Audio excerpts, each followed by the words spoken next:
밀어밀어 이 트럭으로 달려간 아이들, 학생들. 오늘 뉴스탑10도 이 폭설 피해 소식부터 먼저 짚어봐야 할 것 같습니다. 117년 만에 11월 폭설. 그제 어제 이틀 동안요, 서울을 포함한 중부지방에 40cm가 넘는 정말 많은 눈이 쏟아졌습니다. 이 쌓인 눈의 무게를 견디지 못해서 곳곳이 무너지고 또 막히면서 피해가 잇따랐는데요. 이런 역대급 폭설 이후에 곧바로 오늘 아침 기온이 뚝 떨어졌고 지금 현재는 경기 남부 지역을 중심으로 해서 다시 눈발이 굵어지고 있습니다. 전국 강추위에 됐고 지금 강원도 횡성 같은 경우는 오늘 아침 기온 영하 16도였어요. 오후부터 다시 말씀드렸던 것처럼 경기 남부 지역을 중심으로 해서 다시 눈이 내리기 시작했습니다. 근데 허주연 변호사님, 이 한파에 서울에서 가장 큰 아파트 단지에서 지금 이틀째 온수와 난방이 끊겼다면서요? 네, 송파 헬리오시티 여기 엄청난 대단지입니다. 총 5단지고 무려 4만 명이 거주하는 곳인데 어제 오후 5시쯤 이 2단지 지하 열 교환실 내 패널에 불이 붙은 겁니다. 이게 타버리면서 난방과 온수 공급이 중단된 거예요. 예. 두 단지 9개 동 무려 1,357세대에 지금 온수가 공급이 되지 않고 난방도 들어오지 않아서 냉골인 상태라고 합니다. 예. 지금 피해를 본 주민이 4천 명 정도 된다고 추산을 하는데 이게 예. 고층 아파트이기 때문에 뭔가 난방이 공급이 중단이 돼서 어디 씻으러 나간다고 하더라도 고층에 사는 사람들은 왔다 갔다 하기 너무 힘든 상황이고 뭐 안에 환자가 있을 수도 있고 그런데 지금 영하 5도까지 오늘 서울에 내려갔다고 하잖아요. 예. 이 추위에 온수도 안 나오고 난방도 안 되니까 주민들 피해가 이만저만이 아니라고 합니다. 지금 아파트 단지 측에서는 내일까지는 복구 작업을 완료할 예정이라고 하는데 주민들은 이 온수가 물이 나왔다가 들어갔다 한다라고 얘기를 하고 아이들 기침하는 아이들이 있는데 뭐 어떻게 해줄 수도 없어서 그냥 지켜봐야 되는 상황이라고 하거든요. 피해가 더 커지기 전에 복구 작업이 빨리 진행돼야 될 것 같습니다. 송파 대단지 헬리오시티 아파트에서 지금 이게 폭설이나 한파 때문이 아니라 단순히 이제 고장인데 지금 이 거의 4천 명 가까운 사람들이 지금 제대로 씻지도 못하는 겁니까, 그러면? 그렇습니다. 이게 불이 왜 났는지에 대해서는 아직까지 정확한 원인이 밝혀지지는 않았지만 열 교환실에 과부하가 걸렸다고 했거든요. 예. 그렇다고 하면 세대수가 많은데 폭설이나 한파로 한꺼번에 뭔가 난방을 가동을 하다가 과부하게 걸린 것은 아닌가 이렇게 추정해 볼 수 있는 부분인데요. 예. 정확한 원인이 밝혀지는 대로 만약에 많은 사람들이 동시에 이렇게 난방을 가동했을 경우에 과부하가 걸리거나 할 수 있는 부분이 있다면 이게 대형 화재로도 번질 수가 있는 부분이잖아요. 앞으로 또 폭설이 예고가 되어 있는 만큼 이 부분에 대한 예방 작업도 필요해 보입니다. 이제 퇴근길이 이제 본격적으로 시작이 될 테고 지금 눈폭탄이 잠시 멈췄지만 뭐 경기 남부 지역을 중심으로 다시 눈이 내리고 있고 지금 현재 곳곳이 빙판길인 곳이 참 많습니다. 그래서 길 가던 시민들이 이 빙판길에서 제대로 움직이지 못하는 차를 도와주는 온정의 손길도 이어지고 있는데요. 바로 경기도 화성으로 가보겠습니다. 저 화면이에요.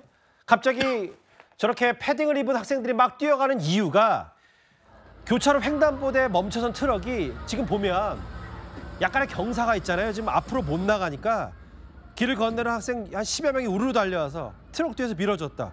이게 알고 봤더니 인근 학교 학생들이었어요. 네, 지금 아이들 바지를 보니까 다 똑같아요. 그래서 교복을 입은 학생들이 아닌가 하는 생각이 드는데 지금 약간 도로가 경사져 있는 거 보이시죠? 예.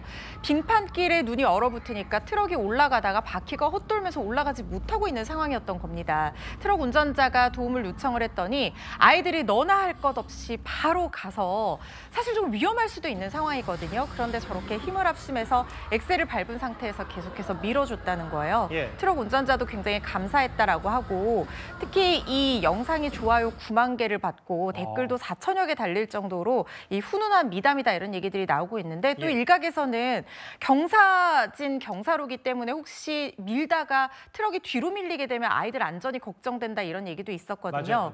그런데 이 실제로 밀어줬던 아이들이 걱정해 주셔서 고맙다. 저희 안전하게 다 잘 밀어드리고 왔다. 이렇게 소감을 올리기도 했지만 예. 이럴 때는 그래도 119에 구조대에 신고를 먼저 하고 더 큰 사고가 벌어지지 않도록 하는 것도 좋지 않을까 하는 생각도 듭니다. 맞아요. 트럭이 나중에 밀리거나 아니면 저 학생들 중에 누군가 하나만이 갑자기 미끄러운 바닥, 이 돌에 넘어지기라도 하면 또 더 큰 사고가 이어질 수 있으니까요. 뭐 다만 여기 댓글 보면 아이들에게 핫도그 하나씩 사주고 싶다.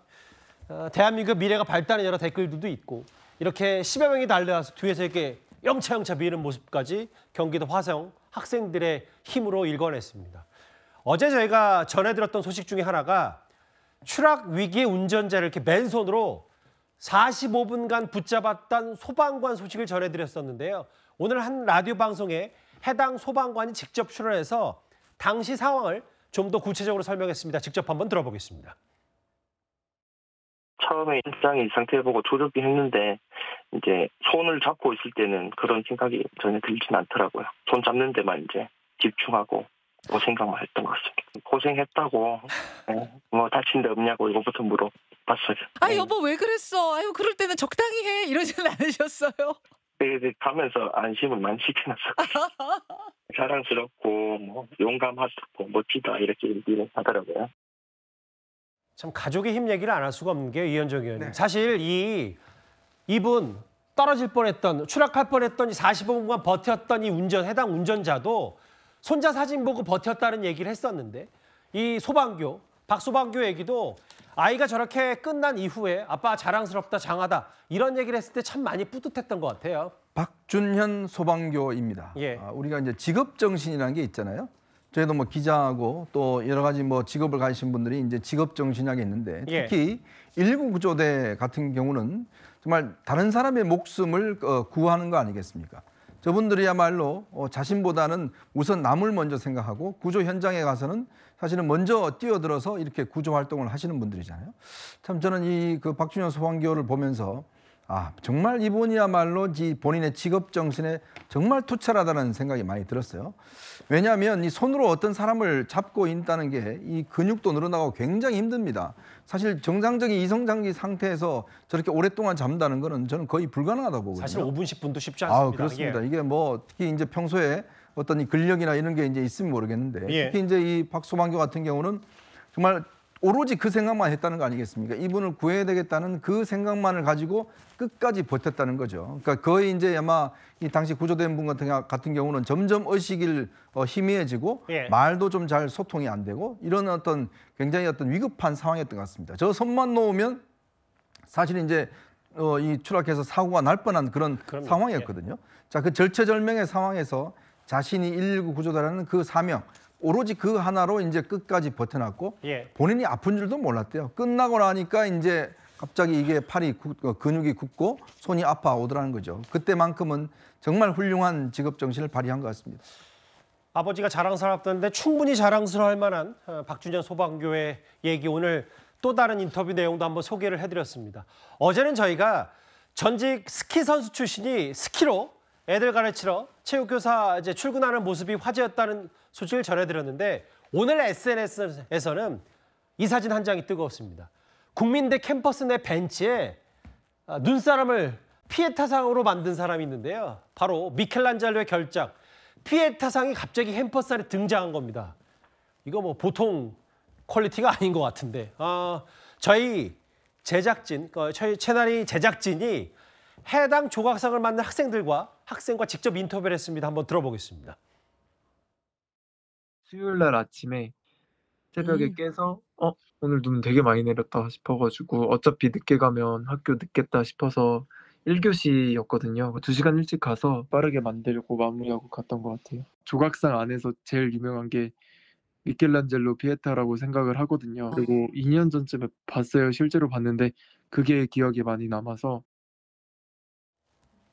좀 일찍 등교를 해서 2시간 동안에 걸쳐서 만들었다는데 근데 전 놀란 게 뭐 누군가 어떤 댓글에 이런 재능 낭비 아니냐라고 하는데 예대생, 미대생도 아니라 전공이 이공계 쪽이더라고요, 이분이. 네, 순수 이공계입니다. 소프트웨어 전공하는 학생이라고 하는데요. 근데 저게 처음에 공유가 됐을 때 제목이 뭐였냐면 미대생의 재능 낭비였어요. 약간 유쾌한 제목이었던 거죠. 당연히 미대생이 만들었다고 생각을 한 거예요. 그리고 예술대학 앞에 있었거든요. 그런데 알고 봤더니 미술을 한 번도 전문적으로 배워본 적이 없고 그저 관심이 많아서 조영대학의 디자인의 이해 같은 수업을 들었던 이 소프트웨어 전공 학생이 실제로 2시간 만에 저렇게 만들었다는 거예요. 실제로 봤다고 해서 누구나 다 저렇게 만들 수 있는 건 아닌데 보시는 것처럼 그 성모 마리아의 그 스커트, 치마 디테일까지 굉장히 잘 살려서 어떻게 저걸 저렇게 만들 수 있는지 저도 미술품 좋아해서 많이 보러 다니는데 저는 눈오리 만드는 그게 다거든요. 아, 오리 만드실 줄 아시는군요. 예. 네, 기계가 있습니다. 예. 네, 눈오리 만드는 기계가 단데 근데 너무 대단한 게 지금 2시간 만에 저렇게 만들었다는 것도 대단하고 예. 그냥 배워본 적이 없는데 저렇게 만들었다는 것도 진짜 대단하고요. 예. 밀로의 비너스까지 만들었다고 하는데 그것도 굉장히 사실적입니다.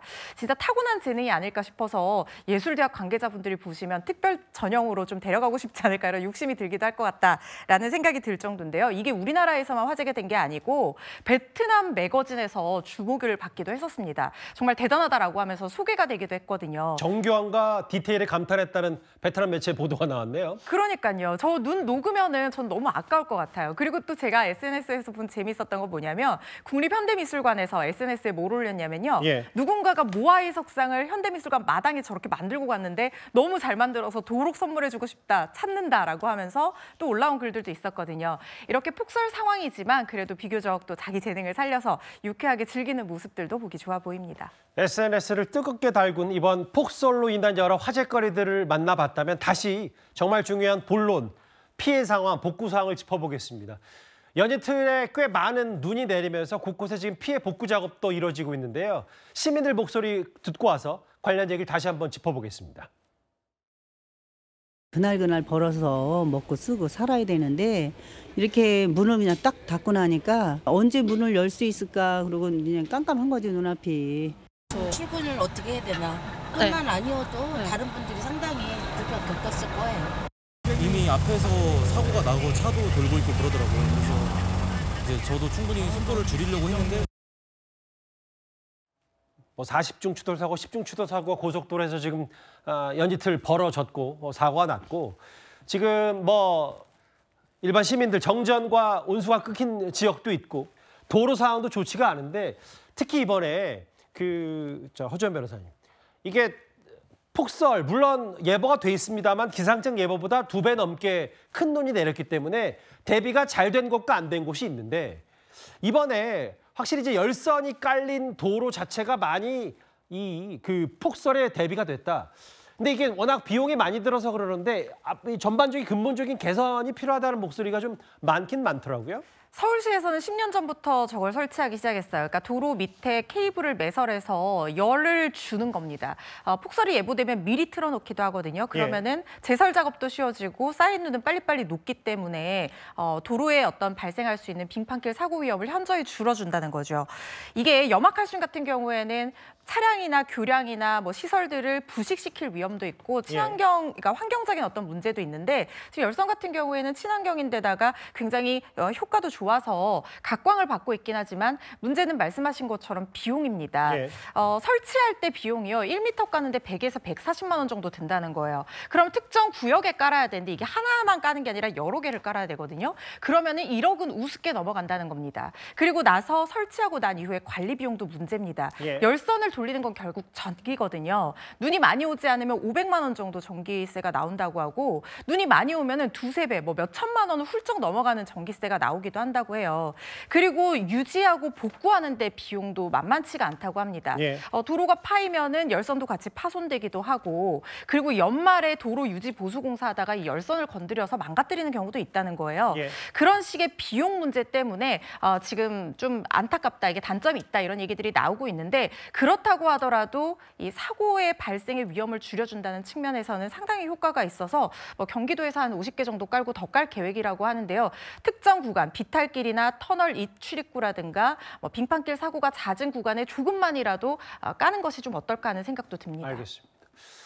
열선 얘기까지 만나봤고요. 제가 다시 한번 말씀드립니다만 117년 만에 그 11월 폭설로 인해서 50cm에 가까운 폭설이 지금 서울을 중심으로 중부지방에 내려 있는데 아직 눈이 미처 녹지도 않았고 제설 작업이 완벽히 이루어지지 않은 이 상황에 다시 이제 눈발이 굵어지고 있고 경기도 남부지방을 중심으로 그렇기 때문에 이제 퇴근길 상황, 대중교통 상황 그리고 이 젖은 습설의 무게 이런 것도 다 고려해서 만반의 준비를 다시 주말 사이에 하셔야 될 것 같아요.